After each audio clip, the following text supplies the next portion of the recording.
അസ്സലാമു അലൈക്കും വറഹ്മത്തുള്ളാഹി തആല വബറകാതുഹു. അൽഹംദുലില്ലാഹി റബ്ബിൽ ആലമീൻ നഹ്മദുഹു വനസ്തഈനുഹു വനുഅ്മിനു ബിഹി വനതവക്കലു അലൈഹി. അല്ലാഹുമ്മ സ്വല്ലി അലാ സയ്യിദിനാ മുഹമ്മദിൻ വഅലാ ആലി സയ്യിദിനാ വനബിയ്യിനാ വമൗലാനാ മുഹമ്മദ് സല്ലല്ലാഹു അലൈഹി വഅലാ ആലിഹി വഅസ്ഹാബിഹി വഅത്ബാഇഹി അജ്മഈൻ. അമ്മാ ബഅദ്.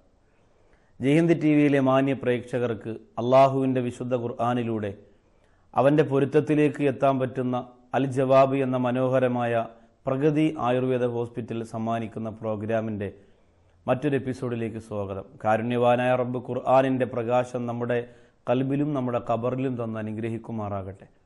പ്രിയമുള്ള സഹോദരങ്ങളെ, അള്ളാഹുവിൻ്റെ വിശുദ്ധ ഖുർആനിലെ മനോഹരമായ 4 വസ്തുക്കളെ കൊണ്ട് അള്ളാഹു സത്യം ചെയ്തു മനുഷ്യൻ്റെ അവസ്ഥാവിശേഷങ്ങളെ സംബന്ധിച്ച് പ്രതിപാദിക്കുന്ന സൂറത്തിനെ സംബന്ധിച്ചാണ് നാം ചർച്ച ചെയ്തുകൊണ്ടിരിക്കുന്നത്. അതിൻ്റെ ഏറ്റവും അവസാനത്തെ 2 ആയത്തുകളാണ് നമ്മുടെ ഇന്നത്തെ വിശദീകരണം. അള്ളാഹുവിൻ്റെ ഖുർആൻ പറയുന്നു, ഏറ്റവും നല്ല ഘടനയിൽ നാം മനുഷ്യനെ പടച്ചു, സുമ്മ റദദ്നാഹു അസ്വല സാഫിലീൻ, പിന്നെ നാം അവരെ ഏറ്റവും മോശത്തരത്തിലേക്ക് വൃത്തികേടിലേക്ക് അവരെ എത്തിച്ചു, അവരെ മടക്കി എന്നാണ്. ഇല്ലല്ലദീന ആമനു വഅമിലു സ്വാലിഹാത്ത്, ഈ 2 വിഭാഗത്തെ അതിൽ നിന്ന് അള്ളാഹു ഒഴിവാക്കിയിരിക്കുന്നു. ഇല്ലല്ലദീന ആമനു വഅമിലു സ്വാലിഹാത്ത്, അതിനെക്കുറിച്ചൊക്കെ നാം വിശദീകരിച്ചതാണ്. ഫലഹും അജുറുൻ വൈറു മംനൂൻ, അങ്ങനെ നല്ല വിശ്വസിച്ച് നല്ല സ്വാലിഹായ പ്രവർത്തനം ചെയ്യുന്നവർക്ക് അള്ളാഹു കൊടുക്കുന്നത് എന്താ? അണമുറിയാത്ത പ്രതിഫലം എന്നാണ്, നിന്നുപോകാത്ത പ്രതിഫലം, കൃത്യമായി കിട്ടിക്കൊണ്ടിരിക്കുന്ന പ്രതിഫലം. ഫലഹും അജുറുൻ വൈറു മംനൂൻ. ഫമാ യുക്കദ്ദിബുക ബഅദു ബിദ്ദീൻ, നബിയെ ഇതൊക്കെ മനസ്സിലാക്കിയതിന് ശേഷം അങ്ങയെ വ്യാജമാക്കുന്നത് ആരാണ്? ഫമാ യുക്കദ്ദിബുക ബഅദു ബിദ്ദീൻ, ഇതൊക്കെ തിരിച്ചറിഞ്ഞതിന് ശേഷം പിന്നെ അങ്ങയെ വ്യാജമാക്കുന്നത് ആരാണെന്ന് ചോദിച്ചാൽ അങ്ങനെ വ്യാജമാക്കുന്നവരില്ല എന്നാണ് അർത്ഥം. അലൈസല്ലാഹു ബിഅഹ്കമിൽ ഹാക്കിമീൻ, വിധികർത്താക്കളിൽ ഏറ്റവും നല്ല രീതിയിൽ വിധി നടപ്പാക്കുന്നത് അള്ളാഹു അല്ലേ എന്നാണ് അള്ളാഹു ചോദിക്കുന്നത്. അലൈസല്ലാഹു ബിഅഹ്കമിൽ ഹാക്കിമീൻ, വിധികർത്താക്കളിൽ ഏറ്റവും നല്ല വിധി നടപ്പാക്കുന്നവൻ അള്ളാഹു അല്ലേ എന്നാണ്. എന്ന് പറഞ്ഞാൽ ആരും പേടിക്കണ്ട, ദുനിയാവിലെ നീതിപീഠം പോലെ അനീതിക്ക് വേണ്ടിയിട്ട് നിങ്ങളെ ക്രൂരത ചെയ്ത് അനീതിയുടെ വിധി നടപ്പാക്കിയിട്ട് നിങ്ങളെ ജയിലിലടയ്ക്കുകയില്ല. ഒരു മോശമായ വിധിയും നിങ്ങൾക്കെതിരെ വരികയില്ല. നിങ്ങൾ ചെയ്തതിനല്ലാതെ നിങ്ങൾക്കൊന്നും കിട്ടുകയില്ല പരലോകത്ത്. നിങ്ങൾ ചെയ്തതിന് മാത്രം നിങ്ങൾക്ക്. ചുരുക്കി പറഞ്ഞാൽ, ദുനിയാവിൽ വെച്ച് കൊമ്പുള്ള ഒരു മൃഗം കൊമ്പില്ലാത്ത ഒരു മൃഗത്തെ ഉപദ്രവിച്ചാൽ ഈ കൊമ്പില്ലാത്തതിന് വെച്ചു കൊടുത്തിട്ട് തിരിച്ചുപദ്രവം ഈ ജീവിക്ക് കൊടുക്കുന്ന ഒരു ലോകമാണ് പരലോകം. അങ്ങനെ എല്ലാം അങ്ങനെ തന്നെയാണ്. എല്ലാം അങ്ങനെ. ഒന്ന്, വേദനിച്ചവർക്ക് ആ വേദന തിരിച്ച് ആരാണോ വേദനിപ്പിച്ചത് അവർക്ക് കൊടുക്കാൻ പറ്റുന്ന ഒരു അവസരമാണത്. അവിടെ റബ്ബ് അടിമകളോടൊക്കെ ആ ഒരു നീതി പുലർത്തുമെന്ന് പറഞ്ഞിട്ട് ചില ആളുകളോട് മാത്രം അള്ളാഹു അങ്ങനെ അനീതി കാണിക്കുകയില്ല. ചില വ്യക്തികളോട് കുടുംബം നോക്കി, സ്ഥാനം നോക്കി, മഹത്വം നോക്കി അങ്ങനെ അനീതി കാണിക്കുകയില്ല. അടിമകളോട് കാരുണ്യവാനായ റബ്ബ് പറയുന്നു, അഹ്കമുൽ ഹാക്കിമീൻ, അള്ളാഹു വിധികർത്താക്കളിൽ ഏറ്റവും ഉന്നതനല്ലേ എന്നുള്ള ചോദിക്കുകയാണ്.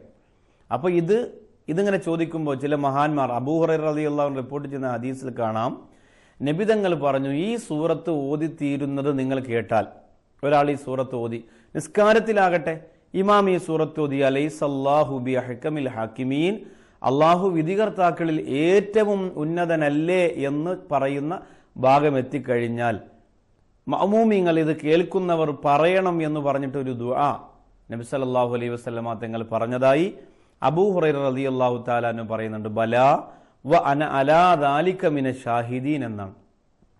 അത് നിങ്ങൾ പഠിക്കണം എല്ലാവരും. ബലാ വ അന അലാ ദാലിക മിന ഷാഹിദീൻ, അലൈസല്ലാഹു ബിഅഹ്കമിൽ ഹാക്കിമീൻ, അള്ളാഹു വിധികർത്താക്കളിൽ ഏറ്റവും ഉത്തമനല്ലേ എന്ന് ചോദിക്കുമ്പോൾ നിങ്ങൾ കൈകെട്ടി നിസ്കരിക്കുകയാണ്, അല്ലെങ്കിൽ നിങ്ങളത് കേട്ടുകൊണ്ടിരിക്കുകയാണ്. ബല, അതെ. വ അന അലാ ദാലിക മിന ഷാഹിദീൻ, ഞാനതിന് സാക്ഷിയാണ് റബ്ബേ, ഞാനതിന് സാക്ഷിയാണ് റബ്ബേ എന്ന് പറയുന്ന, അത് പഠിച്ചു വെക്കണം. ഈ സൂറത്തിന് അവസാനം പറയാനുള്ളതാണ്. ബല വ അന അലാ ദാലിക മിന ഷാഹിദീൻ, അതേ പടച്ചവനെ ഞാൻ അതിൻ്റെ പേരിൽ സാക്ഷിയാണ് എന്നറിയിക്കുന്ന ഈ മനോഹരമായ ദുആ കൂടി അത് പറയുമ്പോൾ അൽഹംദുലില്ലാ അത് പൂർത്തീകരണത്തിലേക്ക് എത്തി. അള്ളാഹു ഈ സൂറത്ത് പഠിക്കാൻ, മനസ്സിലാക്കാൻ നമുക്ക് തൗഫീക്ക് തരട്ടെ. അടുത്ത ആഴ്ചയിൽ നാം പഠിക്കുന്നത് മുത്ത് ഹബീബിന്റെ മനസ്സൊന്ന് സങ്കടപ്പെട്ടപ്പോൾ ആശ്വസിപ്പിക്കാൻ വേണ്ടി അള്ളാഹു പറഞ്ഞുവിട്ട സൂറത്തുകളിൽ ഒരു സൂറത്തായ അലം നശ്റഹാണ്. അള്ളാഹു പഠിക്കാനും മനസ്സിലാക്കാനും തൗഫീക്ക് തരട്ടെ. ജീവിതത്തിലുടനീളം ഇസ്ലാമിൻ്റെ അധിഷ്ഠിതമായി ജീവിക്കുന്ന ഒരു ഇസ്സത്തുണ്ടല്ലോ മനുഷ്യന്, ആ ഇസ്സത്ത് നിലനിൽക്കാൻ വേണ്ടിയുള്ള ഒരു ദുആയാണ് ഇന്നത്തെ ചോദ്യോത്തര വേളയ്ക്ക് ശേഷം നാം പഠിക്കുന്നത്. കാത്തിരിക്കുക. അള്ളാഹു പഠിക്കാനും മനസ്സിലാക്കാനും തൗഫീക്ക് തരട്ടെ. ചോദ്യങ്ങളിലേക്ക് പ്രവേശിക്കുകയാണ്.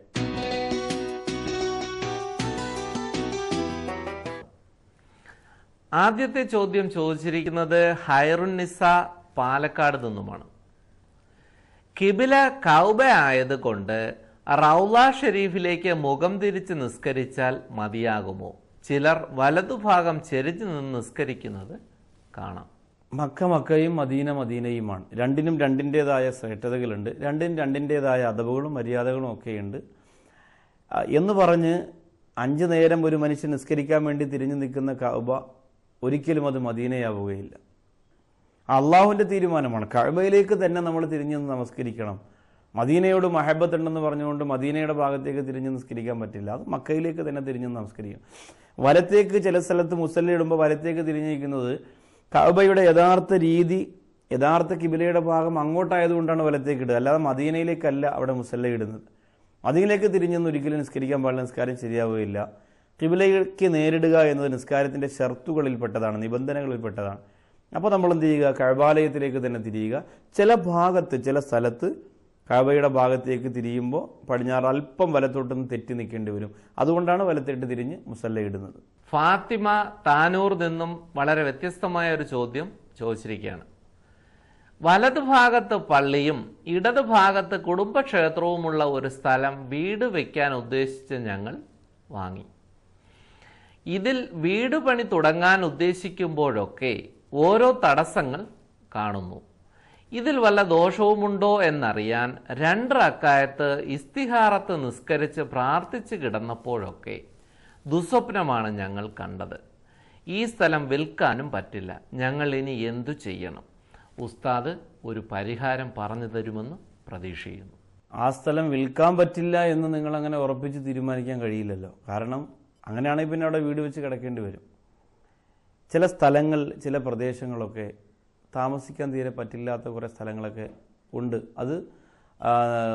അത് നോക്കാൻ അറിയുന്ന, ആ സ്ഥലം നോക്കുമ്പോൾ തന്നെ അറിയാൻ പറ്റുന്ന, ആ വിഷയത്തിൽ അറിവുള്ള കുറേ ആലിമീങ്ങളുണ്ട് ലോകത്ത്. അത് ഒരിക്കലും സത്യമല്ല എന്ന് നമുക്ക് പറയാൻ കഴിയില്ല. ചില സ്ഥലത്തൊക്കെ പിശാചിൻ്റെ ബുദ്ധിമുട്ടുകൾ. ഇപ്പോൾ ഈ പറഞ്ഞ സ്ഥലത്തെ സംബന്ധിച്ചിടത്തോളം 2 റക്അത്ത് നമസ്കരിച്ചിട്ട് കിടന്നപ്പോൾ പോലും ദുസ്വപ്നങ്ങളാണ് രാത്രി കാണുക എന്ന് പറഞ്ഞു. അങ്ങനെയാണെങ്കിൽ പിന്നെ അവിടെ തന്നെ ഒരു വീട് വെച്ച് താമസിക്കണം എന്ന് നിർബന്ധം കാണിക്കുന്നത് ഒരു ആനമണ്ടത്തരമാണ്. ഒരിക്കലും അങ്ങനെ ചെയ്യരുത്. ഇനി എന്ത് ചെയ്യുക? സമാധാനത്തിന് നിങ്ങൾക്കൊരു മറുപടി തരാൻ എനിക്ക് കഴിയില്ല. അങ്ങനെ പറയാൻ പാടില്ലല്ലോ. അപ്പോൾ നിങ്ങൾ എന്ത് ചെയ്യുക? നിങ്ങൾ ഇതുമായി ബന്ധപ്പെട്ട് ഏറ്റവും നല്ല അറിവുള്ള ഒരാളെ കൊണ്ടുവന്നത് കാണിക്കുക. അവർ പറഞ്ഞാൽ എന്ത് ചെയ്യുക? അവിടെ വീട് വയ്ക്കുക. അല്ലെന്നുണ്ടെങ്കിൽ അത് വിറ്റിട്ട് മാറി വേറൊരു സ്ഥലത്ത് പോയിട്ട് ഇൻഷാ അല്ലാഹ് നല്ലൊരു സ്ഥലം നോക്കി അവിടെ വീട് വെച്ച് താമസിക്കലായിരിക്കും ഏറ്റവും ഉചിതം. അള്ളാഹു താല എത്രയും പെട്ടെന്ന് നല്ലൊരു സ്ഥലത്ത് നല്ലൊരു ഭവനം വെച്ച് താമസിക്കാൻ. ഭവനമെന്ന് പറഞ്ഞാൽ സമാധാനമാണ്. മസ്കൻ എന്ന് പറഞ്ഞാൽ തന്നെ സമാധാനമാണല്ലോ. അപ്പോൾ അങ്ങനെ ശാന്തതയുള്ള സമാധാനമുള്ളൊരു വീട് വെച്ച് താമസിക്കാൻ ആ കുടുംബത്തിന് അള്ളാഹു തൗഫീഖ് പ്രദാനം ചെയ്ത് അനുഗ്രഹിക്കുമാറാകട്ടെ. സയ്യിദ് മുഹമ്മദ് മലപ്പുറത്ത് നിന്നും വളരെ ഗൗരവകരമായ ഒരു ചോദ്യം ചോദിച്ചിരിക്കുകയാണ്. ഞാൻ മരിച്ചാൽ നിങ്ങൾക്ക് കടമായി തരുന്ന ഈ പണം പള്ളിയിലേക്ക് കൊടുക്കണമെന്ന നിബന്ധനയോടെ ഒരാൾ മറ്റൊരാൾക്ക് പണം നൽകി. അധികം താമസിയാതെ അയാൾ മരണപ്പെട്ടു. മരണപ്പെട്ടയാളുടെ സഹോദരൻ ഗുരുതരമായ രോഗം ബാധിച്ച് കിടപ്പിലായിരുന്നു. എന്നാൽ ഈ പണം കടം വാങ്ങിയ ആൾ മറ്റാരുടെയോ നിർദ്ദേശപ്രകാരം രോഗം ബാധിച്ച് കിടക്കുന്ന മരണപ്പെട്ടയാളുടെ സഹോദരന് നൽകുകയാണ് ഉണ്ടായത്. ഇത് മരണപ്പെട്ടയാളുടെ വസിയത്തിന് വിപരീതമല്ലേ? പള്ളിയിലേക്ക് നൽകുകയല്ലേ അയാൾ ചെയ്യേണ്ടിയിരുന്നത്? ഉസ്താദ് അൽ ജവാബിലൂടെ നല്ലൊരു മറുപടി തന്ന് ഈ വിഷയത്തിൽ ഞങ്ങളുടെ അജ്ഞത മാറ്റിത്തരുമെന്ന് പ്രതീക്ഷിക്കുന്നു. മരണപ്പെടാൻ പോകുന്ന ആൾ, അദ്ദേഹത്തിൻ്റെ ബാക്കിയുള്ള ബാധ്യതകളൊക്കെ വളരെ ശ്രദ്ധിച്ച് കേൾക്കേണ്ടുന്ന ഒരു മറുപടിയാണിത്. മറുപടി പൂർണ്ണമായും കേൾക്കാതെ നാളെ ഒരു സമയത്ത് അതിനെക്കുറിച്ച് അഭിപ്രായ വ്യത്യാസങ്ങളുണ്ടെന്ന് പറഞ്ഞ റോഡിൽ കിടന്ന് സംസാരിക്കരുത്. ഒരാൾ മരണപ്പെടാൻ പോകുന്നു. അയാളുടെ ബാധ്യതകളൊക്കെ, സാമ്പത്തിക ബാധ്യതകളൊക്കെ കഴിഞ്ഞു. അയാൾക്ക് കടങ്ങളൊന്നുമില്ല. കുറച്ച് സമ്പത്ത് അയാളുടെ കയ്യിലുണ്ട്. ജീവിച്ചിരിക്കുന്ന ഒരാളിൻ്റെ കയ്യിലേക്ക് അയാൾ ആ സമ്പത്ത് ഏൽപ്പിക്കുകയാണ്. എന്നിട്ട് അയാൾ പറയുന്നു, ഇൻഷാ അല്ലാഹ് ഇത് എന്ത് ചെയ്യുക? നമ്മുടെ പള്ളിക്ക് വേണ്ടി നിങ്ങൾ കൊടുക്കണം. ഇത് ഞാൻ പള്ളിക്ക് വേണ്ടി നിയത്ത് ചെയ്ത കാശാണെന്ന് പറഞ്ഞ് നിങ്ങളുടെ കയ്യിലേക്ക് തരികയാണ്. എന്നിട്ട് ഇയാൾ മരണപ്പെട്ടു പോയ ആൾ കൊടുത്ത കാശ് ജീവിച്ചിരിക്കുന്ന ആളിൻ്റെ കയ്യിലുണ്ട്. പക്ഷേ ഈ ജീവിച്ചിരിക്കുന്ന ആൾ നോക്കുമ്പോൾ ഈ മരണപ്പെട്ട ആളുമായി ഏറ്റവും ബന്ധമുള്ള മറ്റൊരു സഹോദരൻ സുഖമില്ലാതെ കിടക്കുകയാണ്. ആ സുഖമില്ലാതെ കിടക്കുമ്പോൾ ഈ കാശ് സുഖമില്ലാത്ത ആളിന് കൊടുക്കണമോ പള്ളിക്ക് കൊടുക്കണമോ എന്നതാണ് ഈ പ്രിയപ്പെട്ട സഹോദരൻ്റെ സംശയം. യഥാർത്ഥത്തിൽ ഈ കാശ് പള്ളിക്ക് തന്നെയാണ് കൊടുക്കേണ്ടത്.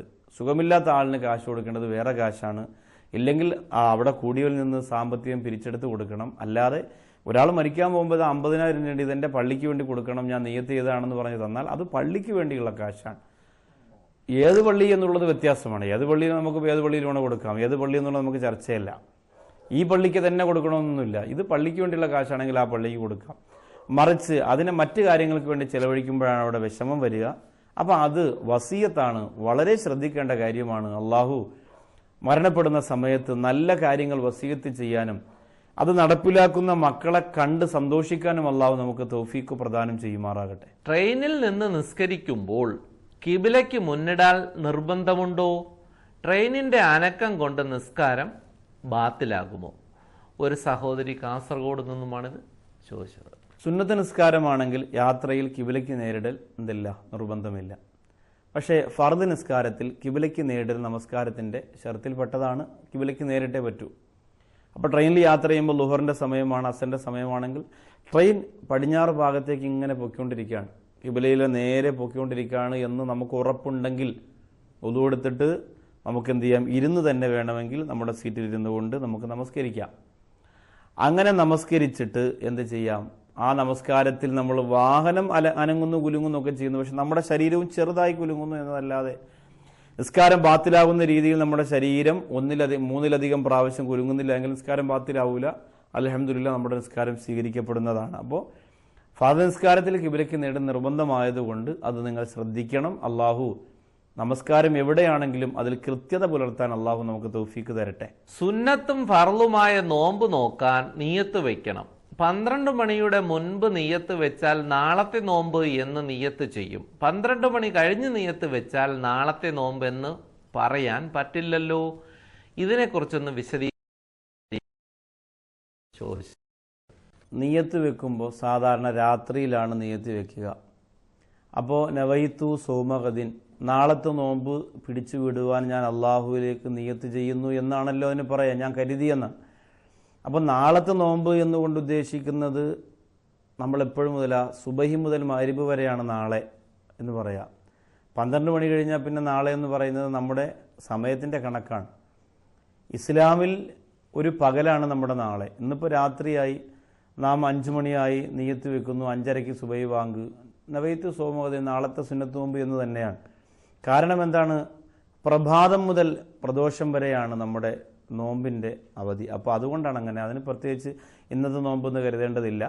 പിന്നെ സുന്നത്ത് നോമ്പുകൾക്ക് ചിലപ്പോൾ നിയ്യത്ത് മറന്നുപോയാൽ ളുഹറിന് മുമ്പ് നിയ്യത്ത് വെച്ചാൽ മതി. ഭക്ഷണമൊന്നും കഴിച്ചില്ല, വെള്ളമൊന്നും കുടിച്ചിട്ടില്ലെങ്കിൽ സുന്നത്ത് നോമ്പിന് നിയ്യത്ത് മറന്നുപോയാൽ ളുഹർ നിസ്കാരത്തിന് മുമ്പ് നിയ്യത്ത് വെച്ചാൽ മതി. അപ്പോൾ ഇന്നത്തെ സുന്നത്ത് നോമ്പെന്ന് നിയ്യത്ത് ചെയ്യാവുന്നതാണ്. ഈ എപ്പിസോഡിലെ അവസാനത്തെ ചോദ്യം ചോദിച്ചിരിക്കുന്നത് നിഷ ജലീൽ കണ്ണമംഗലം എന്നാണ്. നായ കുളത്തിൽ വീണ് ചത്തു, അതിനെ എടുത്തു കളഞ്ഞു. ഈ വെള്ളത്തിൽ വസ്ത്രം കഴുകാനും കുളിക്കാനും മറ്റും പറ്റുമോ? അതിൻ്റെ രോമം ദേഹത്തോ വസ്ത്രത്തിലോ പറ്റിപ്പിടിച്ചാൽ എന്തെങ്കിലും ദോഷമുണ്ടോ? നായയും പന്നിയും ഏറ്റവും വലിയ രോഗം പരത്തുന്ന രണ്ട് ജന്തുക്കളാണ്. അതിൻ്റെ ശരീരം, രോമം, അതിൻ്റെ ഭാഗങ്ങളൊക്കെ ആ ഘടനയിലാണ്. എന്തിന് അള്ളാഹു അങ്ങനെ പടച്ചു എന്ന് നിങ്ങൾ ചോദിക്കുന്ന ആളുകളുണ്ടാവും. അത് പ്രപഞ്ചത്തിന് അതിൻ്റെതായ ആവശ്യങ്ങൾ ഉണ്ടാകും. അള്ളാഹു താല എന്തിനങ്ങനെ പടച്ചു ഇങ്ങനെ പടച്ചെന്ന് ചോദിച്ചാൽ എല്ലാം നമുക്ക് ഉപകാരത്തിന് തന്നെയാണ് അള്ളാഹു പടച്ചിരിക്കുന്നത്. ചിലപ്പോൾ നമ്മുടെ ബാഹ്യമായ കണ്ണുകൊണ്ട് നോക്കിയാൽ അത് നമുക്ക് ചിലപ്പോൾ ബുദ്ധിമുട്ടുണ്ടാക്കുന്നതായേക്കാം. അതവിടെ പ്രശ്നമല്ല. അള്ളാഹു പ്രപഞ്ചനാഥനായ അള്ളാഹുവിനറിയാം നായ ഇങ്ങനെ ആയിരിക്കണം, ഒരു നായ, പന്നി ഇങ്ങനെ ആയിരിക്കണം, പാമ്പ് അങ്ങനെ ആയിരിക്കണം. അത് പ്രപഞ്ച സൃഷ്ടാവിൻ്റെ തീരുമാനമാണ്. അതിൽ നമുക്ക് കൈകടത്താൻ കഴിയില്ല. പക്ഷേ അങ്ങനെ പടച്ചുപോയ ആ ശരീരങ്ങളിൽ, ആ രോമങ്ങളിൽ അങ്ങനെ പ്രശ്നങ്ങളുള്ളത് കൊണ്ട് നബി സല്ലല്ലാഹു അലൈഹി വസല്ലം തങ്ങൾ പറഞ്ഞു, അതിനെ തൊട്ടാൽ 7 പ്രാവശ്യം ആ തൊട്ട ഭാഗം നിങ്ങൾ കഴുകണം. ശാസ്ത്രമൊക്കെ എത്ര തെളിയിച്ചതാണ്. ഒരു പ്രാവശ്യം മണ്ണ് കലക്കിയ വെള്ളം കൊണ്ടായിരിക്കണമെന്ന് ആരംഭ റസൂല് പറഞ്ഞില്ലേ. ഈ മണ്ണ് നായയുടെ ശരീരത്തിൽ നിന്ന് നമ്മുടെ ശരീരത്തിലേക്ക് പകർന്നു വരുന്ന അണുക്കൾ, അതിനെ പൂർണ്ണമായും മാറ്റാൻ മണ്ണ് കൊണ്ട് കലർത്തിയ വെള്ളത്തിന് മാത്രമേ കഴിയൂ എന്ന്, അതിനപ്പുറത്തേക്ക് ഒരു മരുന്ന് കണ്ടുപിടിച്ചിട്ടില്ല. ഇതൊന്നും ഈ കണ്ടുപിടുത്തങ്ങളൊന്നും ഇല്ലാത്ത കാലത്ത് അള്ളാഹുവിൻ്റെ റസൂൽ പറഞ്ഞതാണ് സല്ലല്ലാഹു അലൈഹി വസല്ലം. അപ്പോൾ ആ മുത്ത് ഹബീബ് തന്നെ പറയുന്നു, നജസ് പൂർണ്ണമായും നമ്മൾ ഒഴിവാക്കണം. കിണറ്റിൽ വീണ് ഒരു നായ ചത്താൽ അതിനെ നമ്മൾ കിണറ്റിൽ നിന്ന് ആളിറങ്ങി അതിനെ എടുത്ത് കൊണ്ടുവന്ന് കുഴിച്ചു മൂടി, സംഭവമൊക്കെ ശരിയായി. പൂർണ്ണമായും ഒരു നായ ആകുമ്പോൾ ചെറിയ നിസ്സാരമായ 1-2 രോമം മാത്രമായിരിക്കില്ല ചിലപ്പോൾ കിണറ്റിനകത്ത് കിടക്കുക. പൂർണ്ണമായും അത് ശുദ്ധിയായി എന്ന് ഉറപ്പുവരുത്താതെ ഉപയോഗിക്കാൻ പാടില്ല. അതിൻ്റെ രോമം, അതിൻ്റെ ചലം, മറ്റുമൊക്കെ കിടക്കുന്ന ആ കിണറ്റിലെ വെള്ളത്തിന് നിറവ്യത്യാസം, മണവ്യത്യാസം, അതുപോലെ രുചി വ്യത്യാസമൊക്കെ വന്നാൽ പൂർണ്ണമായും അതിനെ ഒഴിവാക്കുക. പൂർണ്ണമായും ആ വെള്ളം വറ്റിച്ചതിന് ശേഷം പുതിയ വെള്ളം വരികയാണ് ഇങ്ങനെ നിറവ്യത്യാസവും രുചി വ്യത്യാസവും വന്നാൽ ചെയ്യേണ്ടത്. വേറെ വ്യത്യാസങ്ങളൊന്നുമില്ല. 1-2 രോമം കിടന്നു, വീണ ഉടനെ തന്നെ നായ ചത്തു, അപ്പോൾ തന്നെ നമ്മൾ എടുത്തു മാറ്റി. 1-2 ചെറിയ രോമം കിടന്നു, അതിനെ കോരി മാറ്റി. കുറച്ച് വെള്ളം മുകളിൽ കിടന്ന് പകർച്ചയത്, അതിനൊക്കെ മാറ്റി ശുദ്ധിയാണ്. നിങ്ങൾക്ക് ശുദ്ധിയാണ് എന്ന് ഉറപ്പുണ്ടെങ്കിൽ മാത്രമേ അതിനെ എന്ത് ചെയ്യാവൂ, മറ്റുള്ള നമ്മുടെ ശുദ്ധീകരണ കാര്യങ്ങൾക്ക് വേണ്ടി ഉപയോഗിക്കാവൂ. ഒരു നേരിയ സംശയമെങ്കിലും ഉണ്ടെങ്കിൽ അത് ഉപയോഗിക്കാൻ പാടില്ല. അൽഹംദുലില്ലാഹ്, ഇന്ന് നാം പഠിക്കുന്ന ദുആ, ജീവിതത്തിൽ ഒരു മനുഷ്യന് ഇസ്സത്ത് ആവശ്യമാണ്. എവിടെയും തല ഉയർത്തി ഈമാനോടെ ഇസ്സത്തോടെ നിൽക്കണമെന്ന് നാം പറയുന്നത് കേട്ടിട്ടില്ലേ? അത് കിട്ടുന്നതിന്, അത് കരസ്ഥമാകുന്നതിനുള്ള ഒരു ദുആ, അഊദു ബില്ലാഹി മിനശ് ശൈത്വാനിർ റജീം ബിസ്മില്ലാഹിർ റഹ്മാനിർ റഹീം അല്ലാഹുമ്മ ഖവ്വിനി അലാ ഇഖാമത്തി അംരിക. അല്ലാഹുമ്മ ഖവ്വിനി അലാ ഇഖാമത്തി അംരിക. അല്ലാഹുവേ, ഖവ്വിനി, നീ എന്നെ ശക്തിപ്പെടുത്തേണമേ, അലാ ഇഖാമത്തി അംരിക, നിന്റെ കൽപ്പന നിർവഹിക്കുന്നതിന് വേണ്ടി നീ എന്നെ ശക്തിപ്പെടുത്തേണമേ. അല്ലാഹുമ്മ ഖവ്വിനി അലാ ഇഖാമത്തി അംരിക, നിന്റെ കൽപ്പന നിർവഹിക്കുന്നതിന് മേൽ നീ എന്നെ ശക്തിപ്പെടുത്തേണമേ. അല്ലാഹുമ്മ ഖവ്വിനി അലാ ഇഖാമത്തി അംരിക വഅദിഖ്നി ഹലാവത്ത ദിക്രിക. അദിഖ്നി എന്ന് പറഞ്ഞാൽ രുചിപ്പിക്കണമേ, ആസ്വദിപ്പിക്കണമേ. ഹലാവത്ത ദിക്രിക, നിന്റെ ദിക്റിന്റെ രുചി, നിന്റെ സ്മരണയുടെ ആ ഒരു രുചി നീ എന്നെ ഒന്ന് ആസ്വദിപ്പിക്കണമേ. വഅദിഖ്നി ഹലാവത്ത ദിക്രിക, നിന്റെ ദിക്റിന്റെ രുചി നീ എന്നെ ഒന്ന് ആസ്വദിപ്പിക്കണമേ. അല്ലാഹുമ്മ ഖവ്വിനി അലാ ഇഖാമത്തി അംരിക വഅദിഖ്നി അലാ ഹലാവത്തി ദിക്രിക വഹ്ഫളിനി ബിഹിഫ്ളിക. അല്ലാഹുമ്മ ഖവ്വിനി അലാ ഇഖാമത്തി അംരിക, നിന്റെ കൽപ്പന നിർവഹിക്കുന്നതിന് വേണ്ടി നീ എനിക്ക് ശക്തി നൽകണം. അല്ലാഹുമ്മ ഖവ്വിനി അലാ ഇഖാമത്തി അംരിക, നിന്റെ കൽപ്പന, നിസ്കാരം, നോമ്പ്, സക്കാത്ത് പോലെയുള്ള നിന്റെ പ്രത്യേകമായ നിർബന്ധ കാര്യങ്ങൾ, നിന്റെ നിർദ്ദേശങ്ങൾ പാലിക്കുന്നതിന് ശക്തി നൽകണം എന്നാണ്. അദിഖ്നി ഹലാവത്ത ദിക്രിക, നിന്റെ ദിക്ർ, അതിനൊരു രുചിയുണ്ട്. ആ രുചി എനിക്ക് മനസ്സിലായാൽ പിന്നെ ആ ദിക്ർ ചൊല്ലിക്കൊണ്ടിരിക്കും.